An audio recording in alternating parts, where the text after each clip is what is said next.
biggest conflict, the war, I may say, of these days is the aggression against the Islamic Republic of Iran, and the aftermath of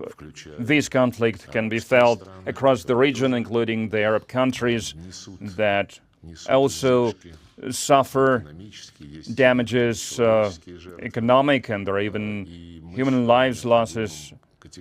and they suffer these losses. And we urge the cessation of hostilities by all the sides, and as a first step,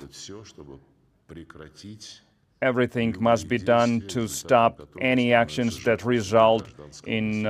civilian losses, be it in Iran, where as a result of the strike on the school, more than 150